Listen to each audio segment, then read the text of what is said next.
Hello everyone. How's everything going? This is Ashwin Tiwari and welcome to new episode of this wonderful सा podcast. और episode की title देख के पता चल ही गया होगा कि ये किसके बारे में है, किस इंटरेस्टिंग टॉपिक के बारे में है। तो आज हम इसके बारे में कुछ हद तक समझने के प्रयास करेंगे। मेरी हिंदी थोड़ी बहुत अच्छी हो चुकी है, आपको पता ही है कि मेरा हिंदी तो लाजवाब है। सो सबसे पहले हम इसकी भूमिका बनाते हैं क्योंकि अपने को इसको सिंपलर फॉर्म पे समझना है एंड ब्ला ब्ला ब्ला। तो सबसे पहले जो 2025 का नोबेल फिजिक्स प्राइज था वो दिया गया था इस कंसेप्ट को। ये तो भूमिका नहीं, एकदम अचीवमेंट ही बता दी है, क्योंकि ये जो कंसेप्ट है वो बड़ा ही इंटरेस्टिंग सा है। तो लेकिन इसका ये मतलब नहीं कि एकदम कोई तोप है या फिर एकदम कोई नया सा कंसेप्ट है कि जो मार्केट में आया और तुरंत उसको नोबेल प्राइज दे दिया गया हो। ये एक्चुअली में एक फंडामेंटल प्रिंसिपल है क्वांटम मैकेनिक्स में। इसको अगर मैं रिलेट करता हूँ क्लासिकल मैकेनिक्स से, क्योंकि वो हमारी रोज़मर्रा ज़िंदगी में यूज़ किया जाता है।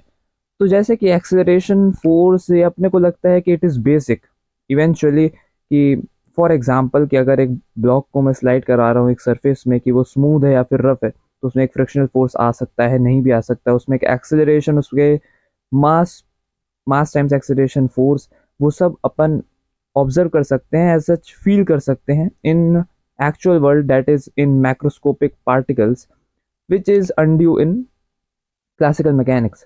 ऐसा ही कुछ कंसेप्ट क्वांटम मैकेनिक्स पे इस क्वांटम टनलिंग का आता है। तो सबसे पहले हम इसके बारे में थोड़ी सी ब्रीफ डिस्क्रिप्शन पे बात करेंगे, इस पूरी की पूरी फिनोमिना के बारे में, और ये भी डिस्कस करेंगे कि इसको नोबेल प्राइज क्यों दिया गया, और थोड़ा सा इन डेप्थ जाने की कोशिश करेंगे। तो लेट्स स्टार्ट।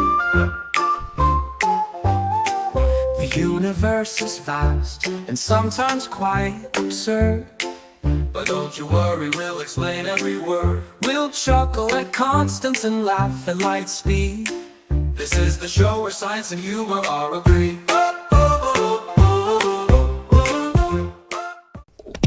तो क्वांटम टनलिंग, इस कंसेप्ट को समझने से पहले कुछ टर्म्स से हम रूबरू हो जाएं तो बहुत अच्छा है। सबसे पहले है बैरियर।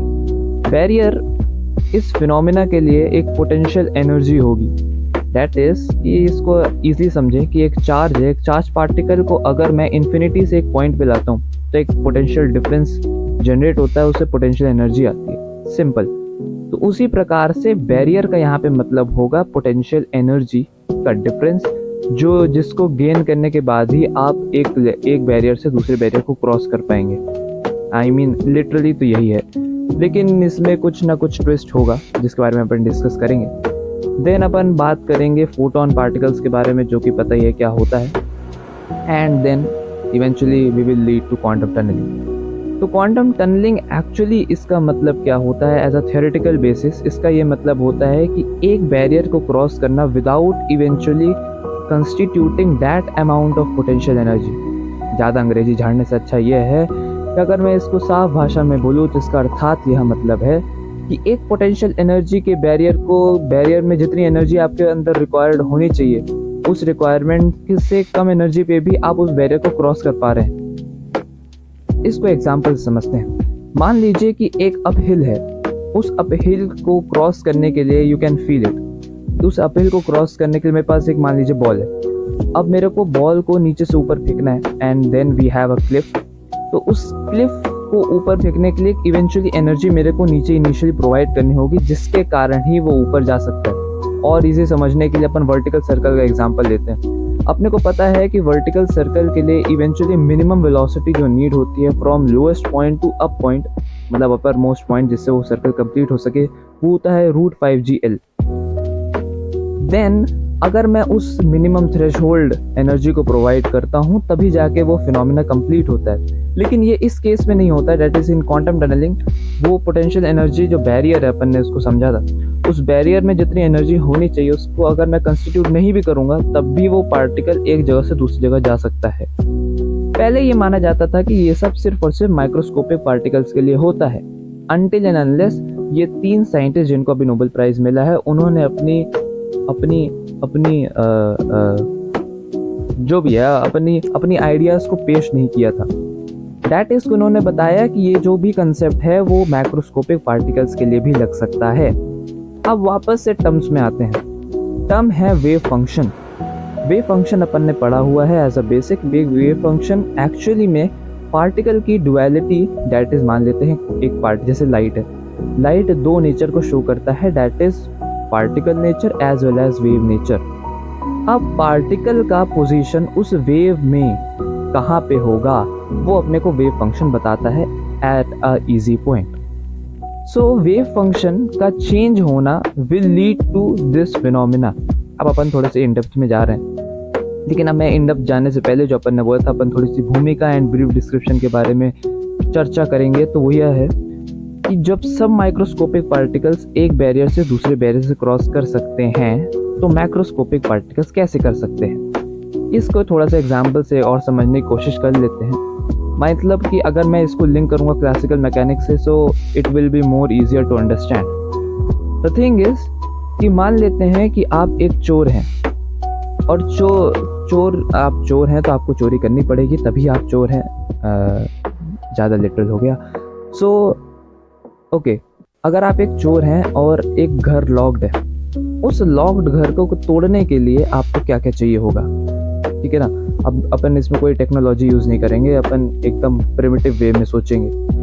तो उस डोर को खोलने के लिए या तो आपको एक बॉम्ब चाहिए होगा जिससे आप उस डोर को ब्लास्ट कर सके और घर के अंदर घुस सके, या तो आपको उसकी की चाहिए होगी, या तो आपको हुक चाहिए होगा, या तो ऐसा कुछ। अगर आपके पास कुछ भी नहीं है, मतलब आपके चोरी करने का भी बजट बड़ा लो है, तो उस समय आप क्या करेंगे? एज अ आप मान लेते हैं क्लासिकल मैकेनिक के आप पार्टिकल है, तो आप बोलेंगे कि अब ये नहीं हो सकता कि मैं मैं घर के अंदर कैसे घुसूंगा। लेकिन अगर आप एक क्वांटम वर्ल्ड के पार्टिकल हैं तो आप बोलेंगे कि कोई ज़रूरत ही नहीं है, नो बजट नो टेंशन। आप उस बैरियर को, डेट इज उस गेट को, इवेंचुअली उसको तोड़ने में जितनी एनर्जी लगेगी वो ना होने पर भी आप उसको क्रॉस कर सकते हैं। I think you got it. अब थोड़ा सा इन डेप्थ में जाने की कोशिश करते हैं। तो इन जो 3 साइंटिस्ट आए तो उन्होंने बोला कि मैक्रोस्कोपिक पार्टिकल में भी ये दिख सकता है।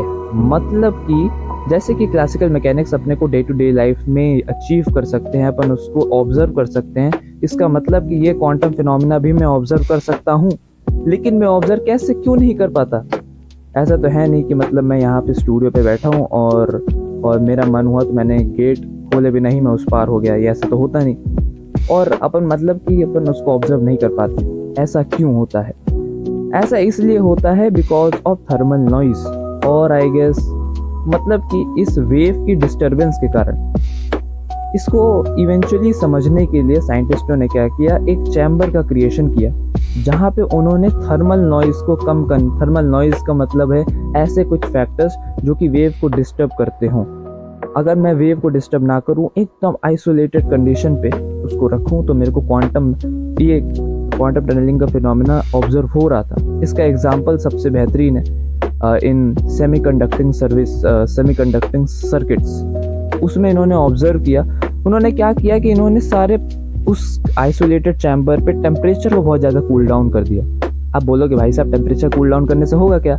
वही अपनी पुरानी वाली बात की फैक्टर्स कंट्रोल कर सकते हैं अपन, जिससे वेव डिस्टर्बेंस होगी नहीं। तो मैं वेव फंक्शन को एक्चुअली मैं ऑब्जर्व कर पा रहा हूँ। हाँ, थोड़ा ज़्यादा हो गया। वापस से मैंने उस आइसोलेटेड सिस्टम को कूल डाउन किया। उस कूल डाउन करने के कारण जो भी फैक्टर्स उसको अफेक्ट कर रहे थे वो मिनिमल हो गए। अब मैं मिनिमल होने के कारण उसको एक्चुअली मैं ऑब्जर्व कर पा रहा हूँ। इसको ऑब्जर्व कर पा रहा हूँ, क्वांटम टनलिंग को ऑब्जर्व कर पा रहा हूँ। यही इन्होंने प्रूफ करके दिखाया था। अब मैंने जो सबसे स्टार्टिंग में बात की थी कि ये जो क्वांटम टनलिंग का कंसेप्ट है एज अ फंडामेंटल फिनोमिना है, एज अ फंडामेंटल प्रिंसिपल है इन क्वांटम मैकेनिक्स। तो मेरे को कहाँ ऑब्जर्व करने को मिलता है? ये मेरे को ऑब्जर्व करने को मिलता है इन radio active decays. Radio active decaying होती है उसमें मेरे को ऑब्जर्व करने को मिलता है ये फिनोमिना। लेकिन ये सब पहले सब माइक्रोस्कोपिक पार्टिकल्स के लिए हुआ करता था। तो अगर मैं एकदम शॉर्ट नोट में बात करूं इस पूरे कंसेप्ट के बारे में, तो ये कंसेप्ट थ्योरेटिकली कहता है कि आप एक बैरियर को क्रॉस कर सकते हैं बिना उतने पोटेंशियल एनर्जी को कैरी किए हुए। एक वेव फंक्शन के चेंज होने के कारण आप एक्चुअली एक बैरियर को दूसरे बैरियर से क्रॉस कर सकते हैं, अनटिल एंड अनलेस आपके पास ऐसे कोई फैक्टर्स ना हो जो कि इस वेव को डिस्टर्ब कर रहे हों। वेव फंक्शन क्या होता है? वेव फंक्शन एक ऐसा टर्म होता है, एक ऐसा इंडिकेटर होता है जो कि पार्टिकल की पोजीशन बताता है उस वेव में। एग्जाम्पल के लिए समझने के लिए कि लाइट का डुअल नेचर होता है, उस लाइट के पार्टिकल क्योंकि अपन और इजी जाते हैं, मान लेते हैं अपन वेव्स में जाते हैं। वेव्स में 2 टाइप की वेव्स होती है, एक लॉन्गिट्यूडनल, एक ट्रांसवर्स वेव। इसका ये मतलब होता है कि जब वेव प्रोपोगेट कर रही होगी तो वो जो पार्टिकल्स होंगे, जो जैसे कि मान लेते हैं एयर से, एयर में एक नॉइज मैंने प्रोड्यूस किया, इसका मतलब ये नहीं कि ये जो पार्टिकल है जिसमें इनिशियली नॉइज का एनर्जी आई होगी वही एंड तक जा रहा होगा, ऐसा नहीं है। वो एसएचएम कर रहा होगा, एसएचएम करते टाइम वो जो एनर्जी लिया होगा वो प्रोपोगेट कर रही होगी। हाँ, अब ये ज़्यादा इजी हो गया। तो इसका ये मतलब है कि मतलब वो एसएचएम कर रहा है तो वेव प्रोपोगेट कर रही है।